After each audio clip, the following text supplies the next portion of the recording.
청와대 출근 첫날 저희하고 인터뷰를 했었죠. 예.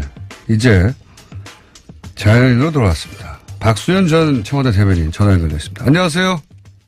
예, 안녕하십니까. 박수현입니다. 네. 그 대변인 관두시고 이게 첫 인터뷰 맞습니까? 예, 이제 제가 대변인 그만두고 이제 오늘부터 본격적인 이제 첫 줄 일정을 시작하지 않습니까? 오늘도 인터뷰들이 오늘 또 많이 예정이 돼 있는데 오늘 첫 또 인터뷰를 우리 뉴스공장과 함께 하게 돼서 큰 인연인 것 같습니다. 기억하시는지 모르겠는데 관두면 직접 나오기로 하셨었어요. 직접 안 나오시고 전화만 하시네요. 오늘 첫날 저에게 중요한 일정이 있어서 전화로 인터뷰를 이렇게 하게 되는데 예. 한번 불러주시면 또 직접 나가도록 하겠습니다. 아니요, 이제 안 부릅니다. 알겠습니다. 네. 관두시고 나서 첫 인터뷰 때 이제 나오시기로 했는데 안 나오셨기 때문에. 그렇습니까? 예, 예. 그건 그렇고. 본인이 바쁠 때는 안 되고 이제 안 바쁠 때 찾는 거죠, 예. 예. 근데 그 얘기부터 약간 먼저 해야 되겠네요. 문재인 정부의 그 수석급이죠, 예.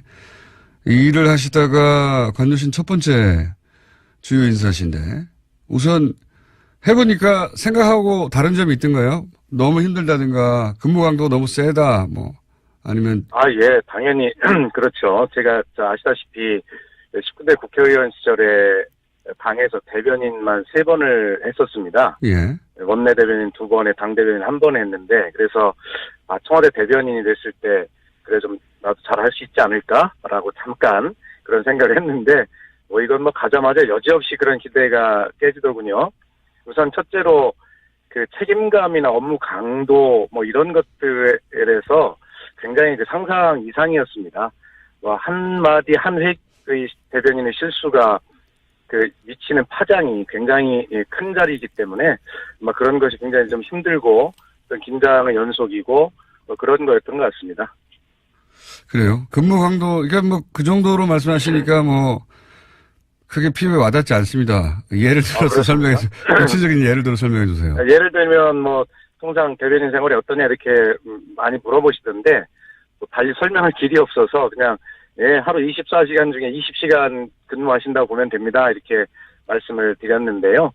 근무하는 시간이 긴 것뿐만이 아니라 늘상 이제 모든 기자분들의 전화를 항상 대기해야 되고 또 저는 잘 아시다시피 대통령께서 출근 첫날 모든 회의에 다 참석해서 회의 분위기까지도 국민에게 다 전해서 그 대변인의 브리핑에 회의 분위기까지 녹아들게 해서 전달해야 진짜 이게 국민 소통이다 이렇게 말씀하셨기 때문에 모든 회의에 다 참석을 해야 되고 그다음에 우리 김원준님이 아시나 모르겠어요. 제가 이 물집이 많이 잡힌 거 손에.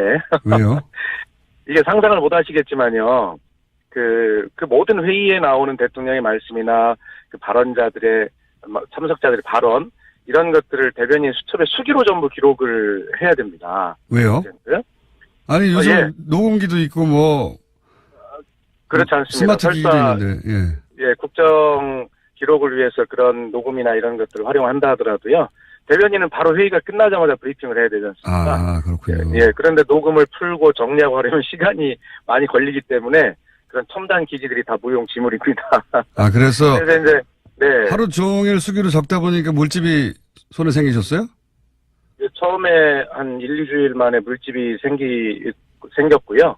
그래서 아파가지고 적지를 못하겠는데 제가 적지를 못하면 이 중요한 역사의 한순간에 그냥 지나가지 않습니까? 그렇기 때문에 그런 책임감 때문에 아파도 적게 되고 물집이 좀 아무는 시기가 지났더니 이제 그 손가락 그 뼈가 이렇게 아픈 시기가 또 오더군요. 그래서 긴장감뿐만이 아니라 육체적으로도 정말 힘든 직업이구나 하는 걸 뼈저리게 느끼고요. 퇴임할 때 누가 물어보더라고요. 혹시 대변인을 더 하라고 대통령께서 잡으면 하겠냐 그래서 아무리 누가 잡는다고 해서 더 이상 못하겠다. 솔직한 심정입니다. 후임이 김의겸 전 기자인데, 네. 그런 내용 전달해 주셨어요?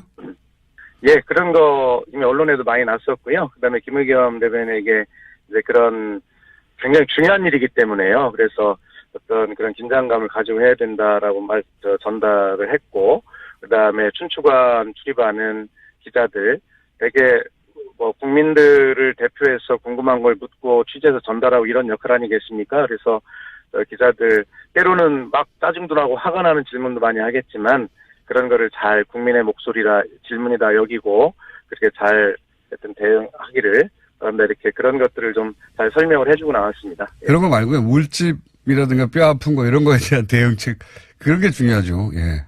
그렇습니까? 그래서 그런 어쨌든 말씀 안 하셨구나. 예. 김의겸 대변인은 이제 기자 생활을 오래 하셨기 때문에 그분도 이게 필기에는 아마 익숙해 있을 겁니다. 예. 더 이상은 내 알바이라는, 예. 필기 그렇게 해석이 잘하겠지 뭐. 됩니까? 이 일화는 언론에 보도돼서 제가 여쭤보는데, 조국 민정수석이, 겨울 양복을 사라고 금일봉을 주어서 눈물을 흘렸다. 이게 가정연편에 대한 이야기입니까? 무슨 이야기입니까, 이게? 설마, 아무리 그래도 그렇지. 제가 청와대 공직자 재산 공개 마이너스로 꼴찌한 거를 뭐 알려져 있는데, 아무리 그래도 그렇지. 요즘에 돈이 없어서 양복을 못 샀겠습니까? 그런데 이 대변인 생활이요. 실제로 내가 무엇을 입고 있는지 양복 한 벌 어디 가서 사서 계절 맞춰 입는다는 게 불가능하더라고요. 그래서. 너무 바빠서요? 추위가 왔는데도, 예, 그렇습니다. 그래서 추위가 왔는데, 그래서 그래도 계속 여름 양복 입고 다니니까 이제 그런 걸 어떻게 아셨나 봐요. 그래서 불러서 근데 민정수석이 불러서 가슴이 덜컥 하는 거 잘 모르시죠? 네. 그래서 이게 도대체 왜 부르시나 막 두려운 마음으로 갔더니 예 저에게 여름 양복이 웬 말이냐 그러면서 그 금일봉을 주시더라고요. 그러면서 상관이 예 그 아랫사람에게 주는 것은 김영란법에 저촉이 되지 않으니 걱정 말고 받아라 하면서 양복을 사입으라고 그 금일봉을 주셨는데 그때 아마 저도 워낙 힘들고 막 그런 상황이어서 그랬는지 너무 따뜻하게 느껴져서 저도 모르게 왈칵 눈물이 났는데 조국 수석도 제 손을 붙잡고 같이 울어주더군요. 아니 박수현 전 대변인이 눈물을 흘린 건 이해가 안 되는데 조국 수석은 왜 온답니까? 글쎄 말입니다. 좀 이해가 안 됩니다. 돈이 아까워서 그런가요? 아니면 특이한 해석입니다. 결국 주긴 줬는데 그건 조국 민정수석에게 물어봐야 될 텐데 이분은 또 인터뷰를 안 하셔가지고 네. 어쨌든 예. 제가 이런 얘기를 좀 하는 걸 아실 텐데 뭐 굳이 저에게 그런 말 하지 마라 안 하시는 거 보니까 즐기시는 것 같습니다. 자신의 미담을. 돈을 안 받을 줄 알았는데 받아가지고 아까워서 그랬는데. 예. 자 아직 충남지사 선거 출마를 공식 선언하지는 않으셨죠? 지금 제가 이 인터뷰를 도로 옆 차 안에서 하고 있는데요. 예. 지금 제가 오늘 충남지사 경선 출마를 선언하기 위해서 가는 길입니다. 충남도청으로. 그렇군요. 거기 가서 네. 출마 선언을 하실 텐데 출마 선언을 하시고 나면 저희의 야박한 인터뷰를 이제 겪으실 텐데 아직은 출마 선언 직전이라 네. 전직 대변인으로서 이제 인터뷰하고 있는 겁니다. 그렇습니다. 오늘은 대변인 생활 정리하는 인터뷰니까 이렇게 그래도 살살 해주시는 걸 느끼고 있습니다. 네. 그 이전에 문재인 대통령 옆에서 직접 이렇게 수행하신 적은 없죠? 이 청와대 대변인 이전에는. 예. 저 19대 국회의원 생활을 같이 했기 때문에요. 네. 대표하실 때 또 제가 뭐 전략홍보본부장이나 뭐 이런 당직을 가지고 옆에서 지켜볼 기회는 있었지만 이 대변인처럼 하루 종일 거의 뭐 저 보좌관처럼 수행하는 대변인식으로 이렇게 모셔본 적은 없습니다. 네. 그렇게 직접 곁에서 일해보니까 어떻던가요? 그런데 정말 놀라운 일들이라고 생각하고 이건 제 생각만이 아니라 청와대 수석들 참모들끼리 이렇게 모여서 이야기할 때 일관되게 일치하는 부분이 하나 있습니다. 이분이 우리가 생각하던 그 문재인 예를 들어서 대표 맞아? 뭐 이런 이야기를 가끔 저희들끼리 하기도 하고요. 어떤 의미입니까? 그러면서 내리는 결론은 문재인 대통령은 실용적 지도자다 이런 결론에 아무 이견이 없습니다. 네, 그러면서 문재인 대통령이 그냥 선한 리더십을 가진 분 이렇게 되게 생각을 하고 저도 그렇게 생각을 했는데요. 선한 리더십이 있는 건 맞습니다. 그 선한 리더십은 참모들뿐만 아니라 모든 사람들이 이야기를 처음부터 끝까지 다 경청해주는 그런 그 습관, 태도 이런 것들은 뭐 여전하시더라고요. 그런데 이 국정의 중요한 의제들을 빨리 결단을 내리고 결론을 내려 이런 부분들이 있지 않습니까? 네.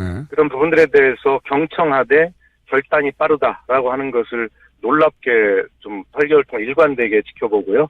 그러면서 굉장히 국익에 도움이 되는 결정 이런 것들은 주저없이 본인의 평소에 가지고 있던 뭐 진보 개혁적 철학이나 가치 이런 것들보다 그런 것들이 훨씬 우선하는 결정을 내리는 것을 여러 번 보았고 그런 결단도 빠르게 하는 것을 보았습니다. 예. 그게 이제 곁에서 본 사람들이 가장 공통적으로 하던 놀라운 점입니다. 결단이 빠르다. 예. 예, 그렇습니다. 이견이 없습니다. 그에 대해서. 예. 결단이 빠르다. 예, 한 가지 예를 한번 예를 간단히 들어보세요. 들어보면요. 예, 지난번에 뭐 사드 배치 문제 가지고 깜짝들 놀라셨을 겁니다. 예, 그런데 그때 잔여기 4기, 뭐 발사대 4기를 바로 배치를 하는 것을 그때 북한의 핵과 미사일 도발로 인해서 한밤중에 NSC가 열린 적이 있는데 거기에서 대통령이 사드 잔여기 배치를 말씀을 하셨고 그래서 이제 그때 제 기억으로는 외교안보 라인에서 뭐 중국을 비롯한 주변 국가 외교 문제가 더 마찰이 심해질 수 있다라는 말을 제안을 하니 대통령께서는 당연히 그럴 것입니다. 그러면 이 배치를 이 회의 결과가 아니라 대통령의 지시사항으로 브리핑을 하라라고 이렇게 요청을 해오셨습니다. 그런 거를 보면 우선 그 배치하는 것 그 문제도 굉장히 그 전격적으로 본인 결단을 하신 문제고요. 그 다음에 그 브리핑 역시도 본인이 다 책임을 지시겠다라는 그런 자세로 대통령의 지시사항으로 바꾸어서 브리핑을 하라라고 하실 만큼 아주 단호하고 그런 결단을 보여주신 사례가 여러 차례 있고요. 뭐 수능만 해도 연기라는 것이 우리가 상상할 수 없었던 일이지 않습니까? 그런 것들을 현지에 급한 그 김부겸 장관의 현지 상황 파악 보고를 받고 그 엄청난 일을 바로 결단을 내리는 이런 모습을 보면서 하여튼 실용적 그리고 결단 뭐 이런 표현을 그런 지도자 리더십을 가졌다라고 하기에 참모들이 전혀 이견이 없다는 말씀을 드릴 수 있습니다. 아니 그 자리는 그러라고 있는 자리니까요. 대통령이 사실은. 예, 때로는 그런 결단을 할 때는 과감하게 해야 될 필요성이 있다. 그런 것을 참 많이 느꼈습니다. 예. 그렇군요. 그래서 그 대변인 관두는 걸 과감하게 하셨군요. 예, 그렇습니다. 이 충남도지사 출마는 워낙 생각하셨던 바입니까? 아니면은 대변인이 너무 힘들어가지고 핑계로 나오신 거예요? 뒤였으면 뒤쪽에 이유였으면 좋겠습니다. 근데 저는 애초에 뭐 이런 도지사가 되겠다라고는 그런 정치 일정을 그려보거나 상상해본 적은 없지만요. 뭐 정치가 뭐 그렇게 꼭 되는 것도 아니고 여러 가지 여러분들과의 교감을 통해서 이 길을 또 갈 수밖에 없었습니다. 오늘 그런 말씀들을 자세하게 좀 도민께 드릴 계획이고요. 어쨌든 청와대를 그 대변인을 그만두고 나오게 된 것은 어떤 느낌이냐 시원섭섭하다가 보통 이야기겠지만 정말 섭섭하기보다는 시원합니다. 그만큼 경무였습니다. 자, 오늘은 전화 연결이라 여기까지만 네. 하고요. 네. 출마 선언하시고 나서는 이제 경쟁자 지원자의 한 사람으로 저희가 모셔서 또 자격이 있는지 따지는 검증 인터뷰는 따로 하겠습니다. 오늘 말씀 감사합니다. 감사합니다. 네, 지금까지 박수현 전 청와대 대변인이었습니다.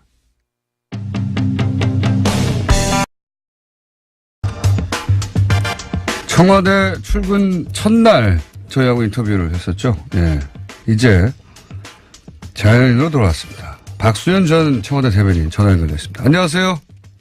예, 안녕하십니까. 박수현입니다. 네, 그 대변인 관두시고 이게 첫 인터뷰 맞습니까?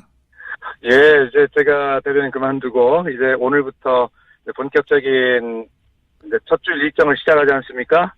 오늘도 인터뷰들이 오늘 또 많이 예정이 돼 있는데 오늘 첫 또 인터뷰를 우리 뉴스공장과 함께 하게 돼서 큰 인연인 것 같습니다.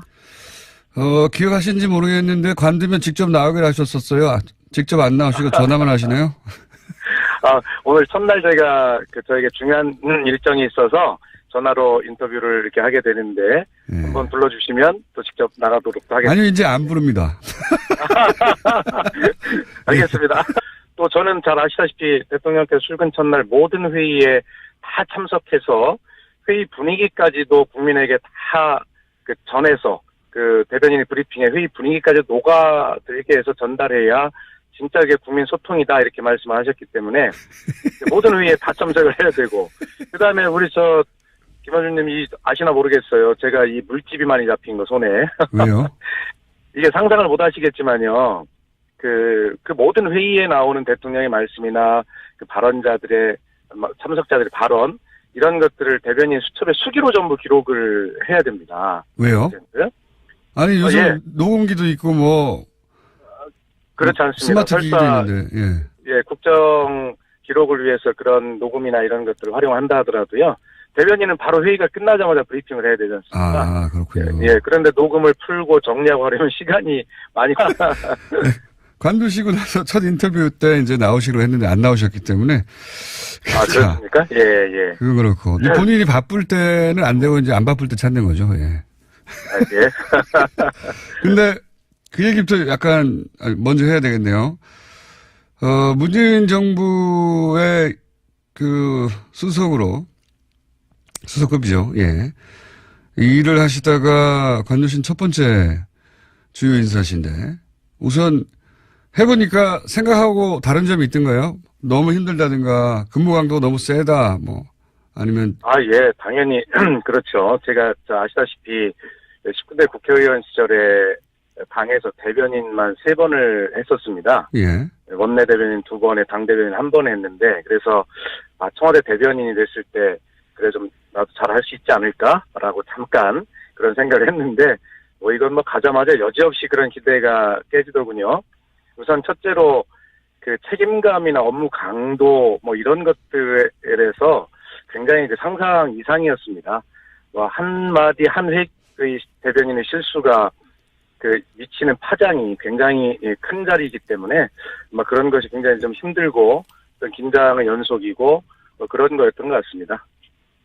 그래요. 근무 강도 그러니까 뭐 그 정도로 말씀하시니까 뭐 크게 피부에 와닿지 않습니다. 예를 들어서 설명해 주세요. 구체적인 예를 들어 설명해 주세요. 예를 들면 뭐 통상 대변인 생활이 어떠냐 이렇게 많이 물어보시던데 뭐 달리 설명할 길이 없어서 그냥 예, 하루 24시간 중에 20시간 근무하신다고 보면 됩니다. 이렇게 말씀을 드렸는데요.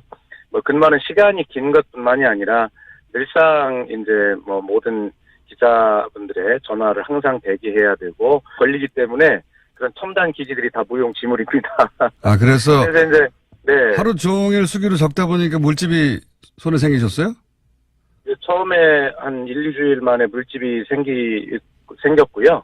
그래서 막 아파가지고 적지를 못하겠는데 제가 적지를 못하면 이 중요한 역사의 한순간에 그냥 지나가지 않습니까?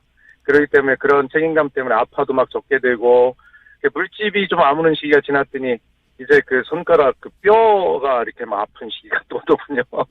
그래서 이제 긴장감뿐만이 아니라 육체적으로도 아 정말 이 힘든 직업이구나 하는 걸 뼈저리게 느끼고요. 퇴임할 때 누가 물어보더라고요. 혹시 대변인을 더 하라고 대통령께서 잡으면 하겠냐 그래서 아무리 누가 잡는다고 해서 더 이상 못하겠다. 솔직한 심정입니다. 그 후임이 김영겸 전 기자인데 네.